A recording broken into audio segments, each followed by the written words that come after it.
Hey, this is Meridith Elliott Powell, and you know what time it is. It is 8 a.m. Eastern, and wait until Mark tells you what time it is where he is in the world. And it is time for Sales Logic, time to discuss the strategies you need to sell more effectively in today's marketplace. So, Mark, tell us a little bit about where you are and what you're doing.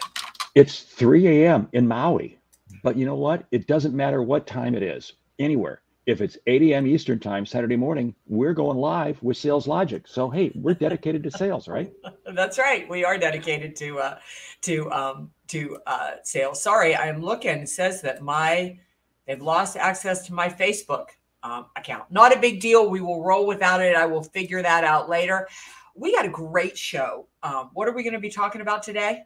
Well, we're going to be talking about how do you successfully navigate pressure in sales. You know, this is very appropriate because we're coming to the end of the first quarter, and pressure has never been greater because so many companies are really having some difficult times. So we're going to talk about navigating pressure. We're going to talk about a great question that has come in from a person who is navigating, and we got some neat new things happening.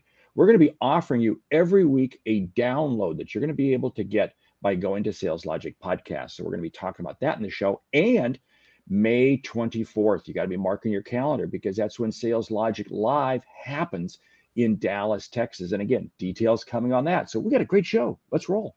All right. Prospect with integrity, we will get customers who have integrity. Integrity is the foundation from which everything is built on. You better understand value. But at the end of the day, sales is a relationship business. It is a people business. It is an emotional business.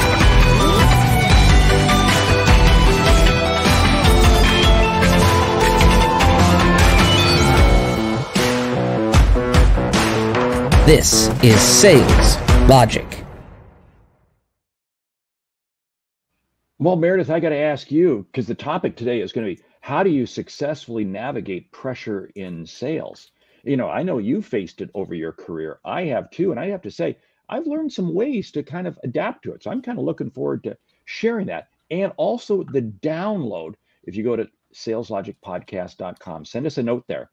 And we're going to send you back a PDF of 10 tips of how to navigate successfully pressure in sales. So, hey, I think it's a great show. Why don't you tell the audience how the show works, and then I'll share the question. All right, sounds good. So the show works every week. We start off with a question from you, the audience, and that has got to be my favorite part of the show. And Mark's right. We're going to be talking about sales pressure today because people are feeling more and more of it. And unfortunately, it's either making sales professionals shut down or check out of the profession in general. We discuss a hot topic, we recommend a book, and we leave with a lightning round, strategies that you can put into place right away. And again, as Mark said, we're introducing a new piece of the show this week. We're literally going to give you a download. Just go to saleslogicpodcast.com, put your email in there, and today you are going to get the top 10 strategies, top 10 for relieving pressure in sales. So, Mark, let's dive in.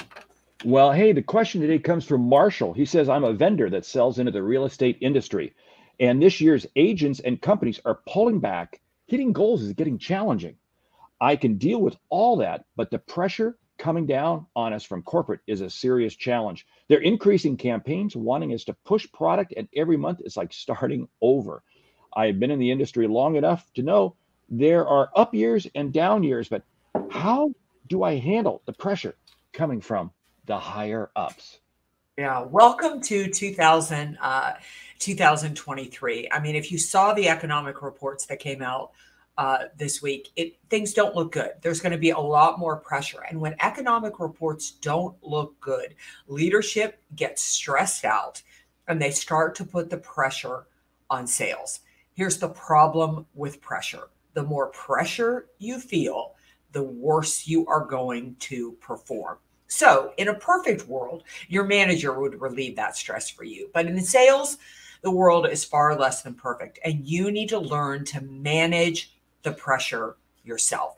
I would say the first place that you need to begin is you need to quiet the external forces and focus on yourself and what you can control. Here's a great exercise to begin.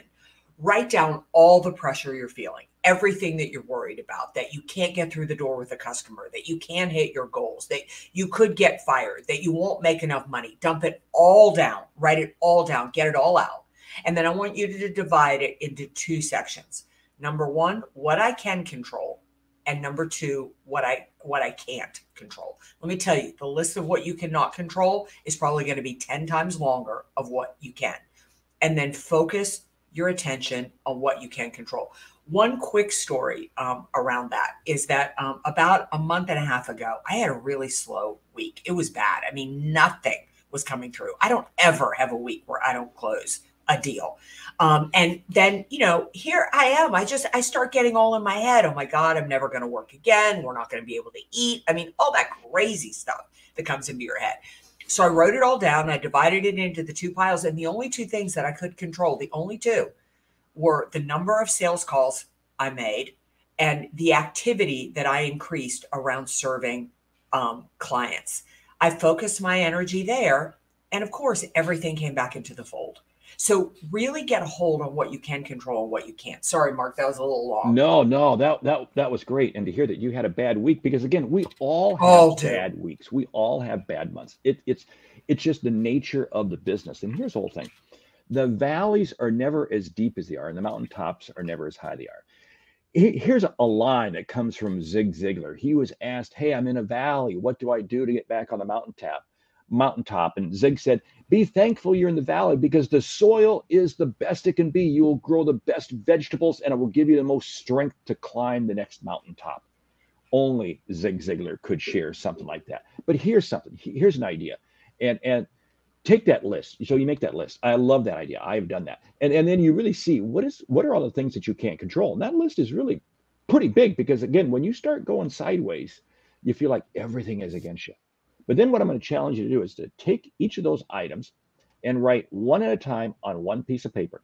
And when you get done, either burn that piece of paper or crumble it up and throw it away.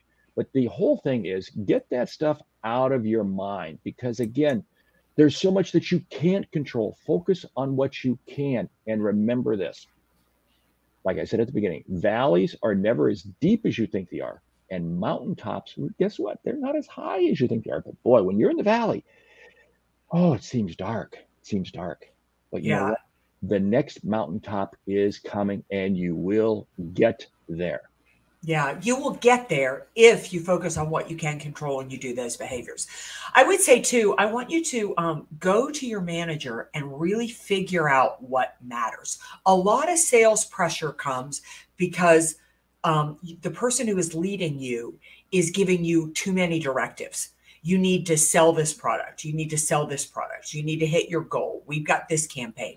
And what's happening is you've got the CFO who's managing the budget, who's going, we need this bucket to increase this month.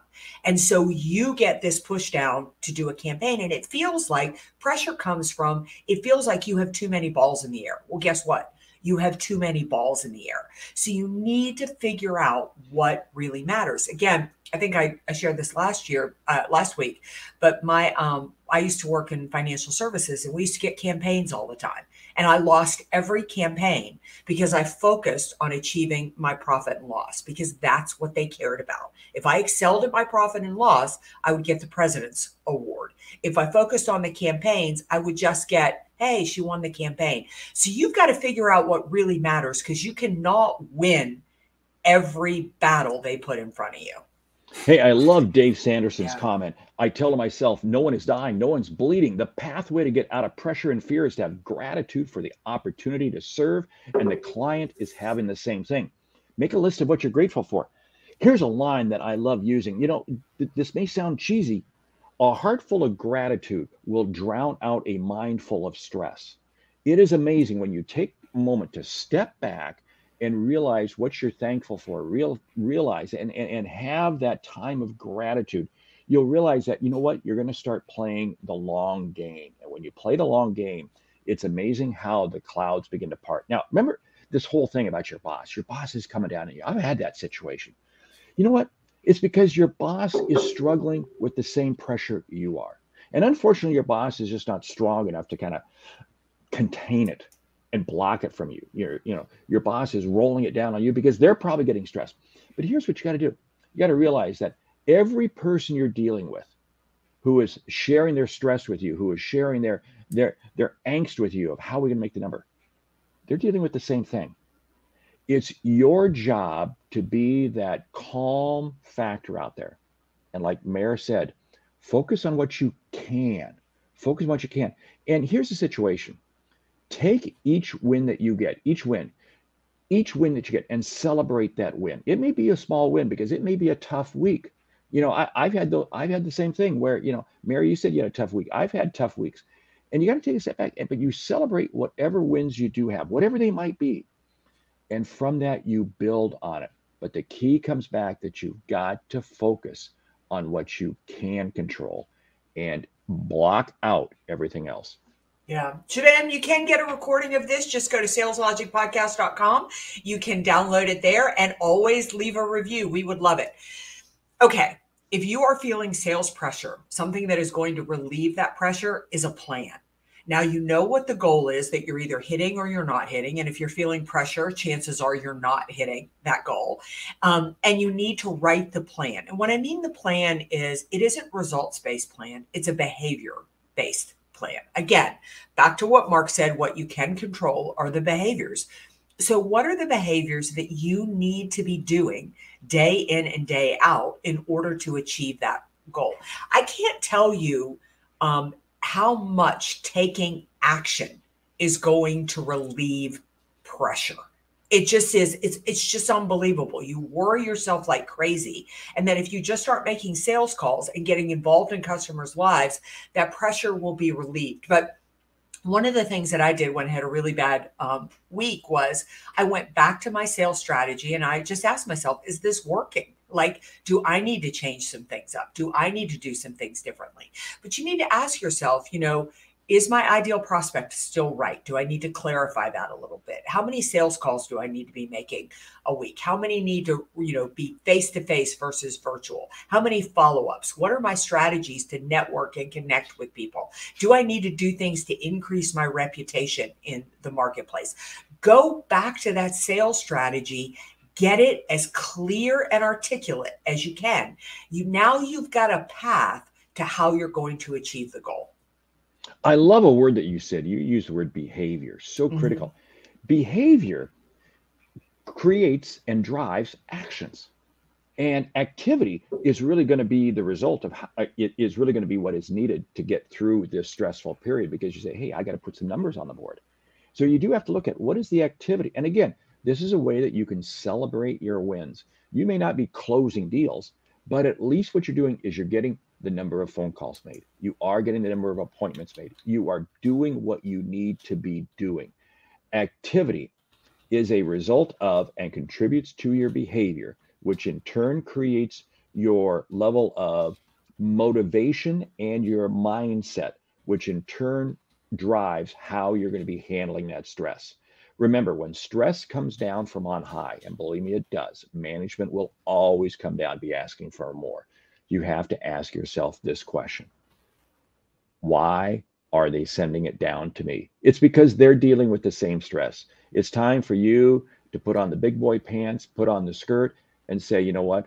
I'm going to manage my business, control what I can, and the world is going to go on. And you know what? The sun is still going to come up in the morning. Yeah, Spencer's such a good comment.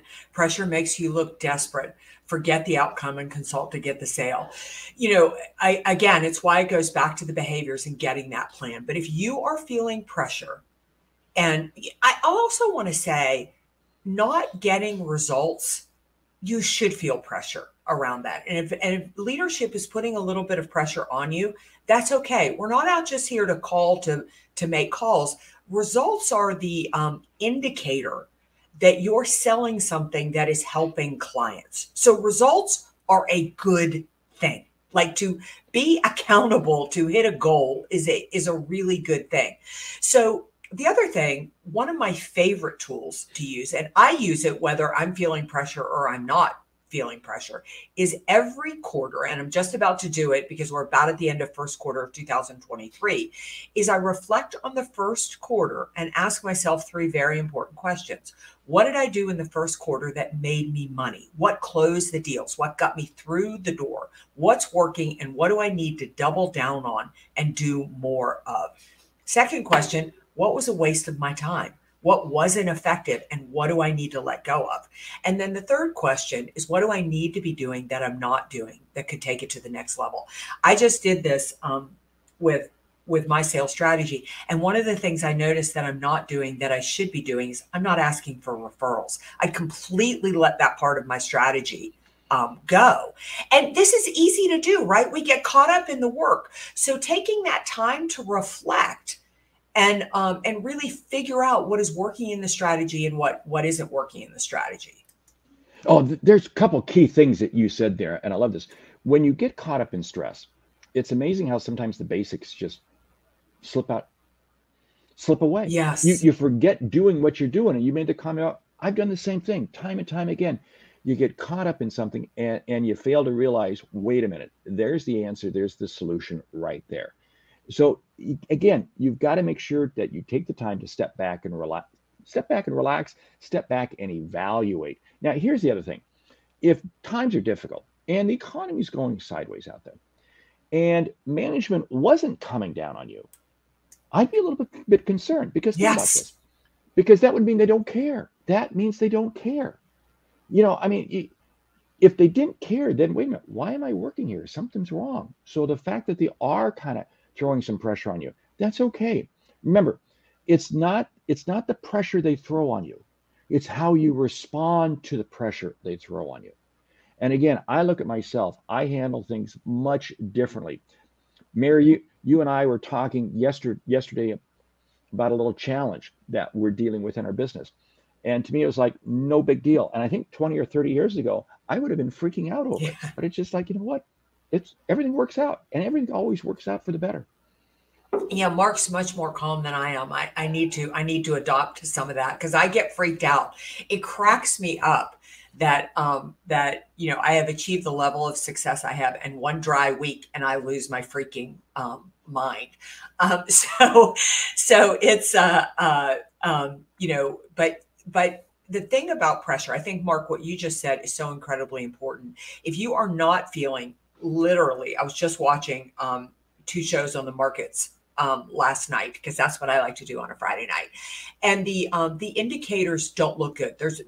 We're in for a challenging year. Now, again, it does not mean it can't be your best year on record, but you're gonna feel pressure from leadership. And if you can flip your mindset, as Mark said, to see that as a good thing, at least they're paying attention. At least they realize we need to do something because there's pressure on our own, on our own markets.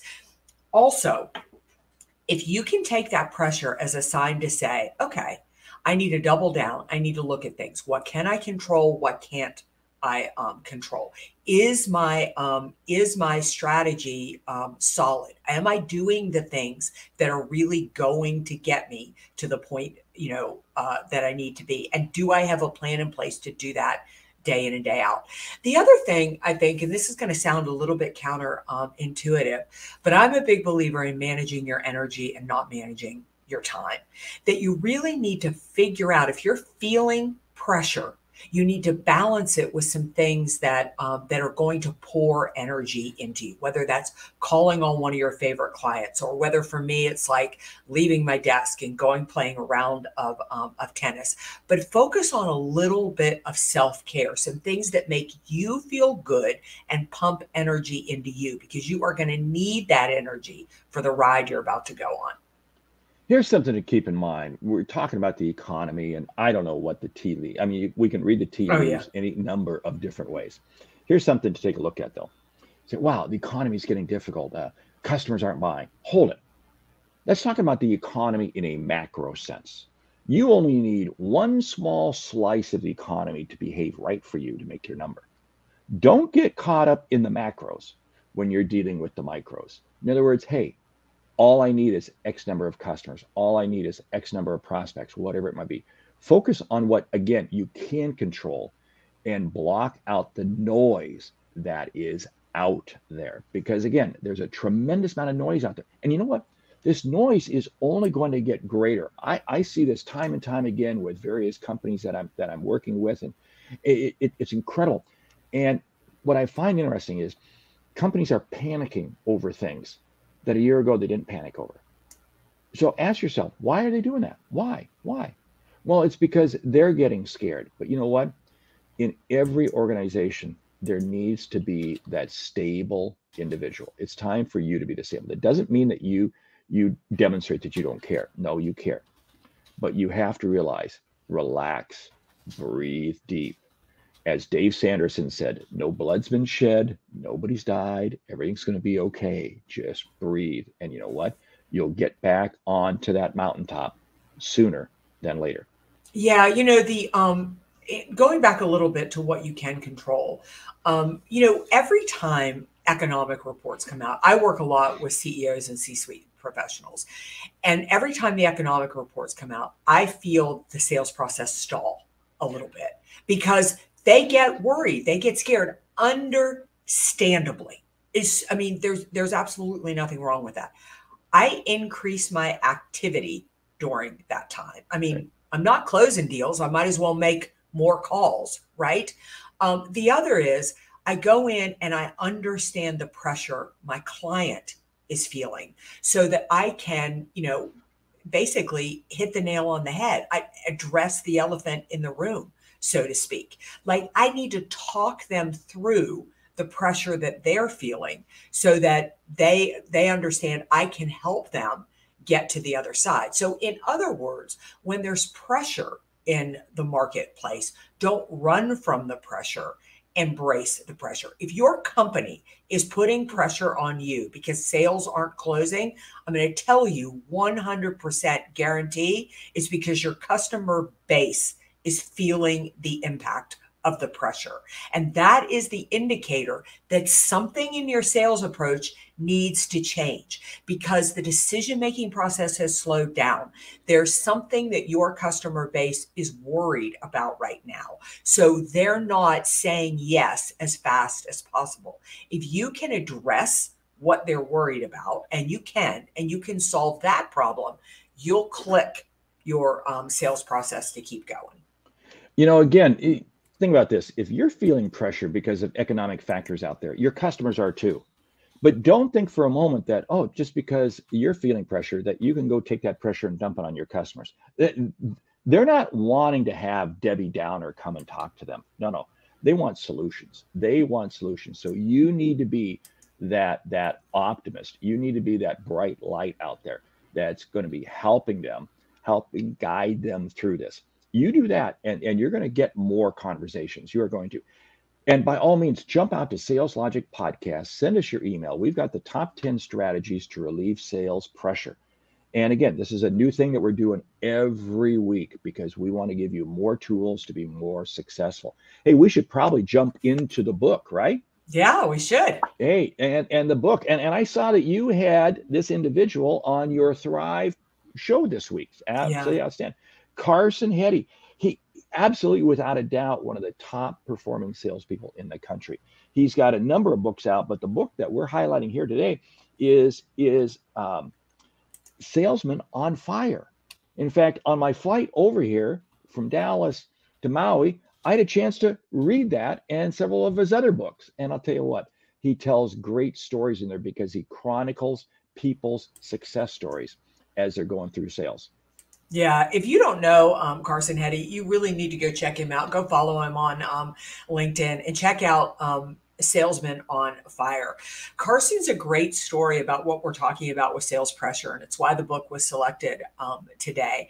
He comes from a small little town with no connections and no ability to become, like 8 times he's won the president's award at Microsoft. He's the number one seller over there in the tech space. But he's done it all through building relationships. And we talked so much in the interview that I did with him on my podcast about how you manage pressure and what it takes to become a top performing, salesperson. So Salesman on Fire is a lot of his story and a lot of other stories about how you navigate a space that you can feel a lot of pressure in, a lot of times. I think the biggest thing, gosh, if you guys don't take anything else from us today, is I think the most important thing around this book and around managing pressure is don't expect somebody else to manage it for you. You are going to feel it. You are going to take it. Don't see it as a negative, but build the process of how to handle it. If you can handle pressure effectively, you are going to rock your sales goals. I take pressure as an indicator. It's time to change it up, Meridith. Time to do something different. Something isn't working. And even when that feels bad, if I can shift that in my mind and focus on what I can control, I'm managing pressure rather than allowing pressure to manage me. Oh, without a doubt, because mediocrity is the bane of success. I mean, Yeah. again, it's so again, you get pressure coming down on you. It absolutely helps take you to the next level. And something that Carson talks about, we've talked about this on the show a lot. It's why we do this show no matter where we are in the world at 8 a.m. It's because of discipline and focus. When you say disciplined and focused, it is amazing the results that happen. Hey, we got to keep moving along here. Lightning round, how to successfully navigate pressure in sales. Go. I love this from Marcel. We eat pressure for breakfast in Canada with maple syrup. That's pretty awesome. Number one is do a little bit of mindset work. Start to do everything you can to see pressure as an indicator. It's time to change things rather than some obstacle you can't get around. Breathe. The sun is still going to come up in the morning, regardless of how dark it might seem right now. Yeah, I would go out and I'd interview some people maybe who are succeeding in the marketplace, figure out what they're doing well and a couple of things you might need to adjust in your strategy. Take a step back and write down all the things that you have been doing right. Celebrate your success. Have that heart of gratitude. Yeah. Quit selling and just go out and talk to 5 or 6 customers and just have a conversation with them. Just figure out how the marketplace is shifting for them. Do a little bit of research that way and re-educate yourself on how the marketplace has shifted. I'm going to add to that. It's all about listening, but be careful who you're listening to. Oh, you don't have room in your mind for the negative voices. Focus on the positive voice out there, wherever they are. Find the positive voices, focus on them. Yeah, I would say find a little time for yourself, rejuvenate. If you just sit at your computer all day or you're just on sales calls all day, you numb out. There's nothing like going for a good hike to give you a new idea or something different, or go out to dinner with your spouse or significant other. Just let your mind free up and a solution will come to it. Find those 1 or 2 other people that are extremely positive in your life and hang out with them, associate with them, communicate with them, talk with them, share with them. A rising tide lifts all boats. You may only be in a very small rowboat, 2 or 3 of you, but you know what? You're going to make it. You're going to make it well. And Mark Hunter needs to be one of those people for you. He's the most positive person. He's the most positive person I know. I would say that, you need to reflect and look back on the last couple of months and see what worked. What are some things that you could double down on and do more of, and be willing to let go of some things that aren't working. I'll share one more, you share one more, and we'll close it down. Be thankful that you're feeling pressure from on high, because that means management actually cares. If the things going on outside around us in the economy and they weren't showing some pressure, I'd be concerned. So you know what? Be thankful. Yeah. Take action. There's nothing better for relieving pressure than doing something rather than just sitting around and worrying about it. So take action. Great. And with that, we want to say, hey, thank you for listening to Sales Logic Podcast this week. If you like what you hear, subscribe, rate, and review the show on your favorite podcast app. If something we've said has earned you a single dollar, consider telling a friend, because it's how we grow when you grow. I'm Mark Hunter. And I'm Meridith Elliott Powell. And remember, the sale becomes logical. That's right. And turn uncertainty to your competitive advantage. All right. Couple things to remember. Go to saleslogicpodcast.com to get, send us your email, and you'll get the top 10 strategies to relieve sales pressure. Mark May 24th on your calendar. You're going to be hearing so much more about that. And if you've got a question that you would like us to answer on the show, join us at saleslogicpodcast.com. We'll see you right back here next week, 8 a.m. Eastern.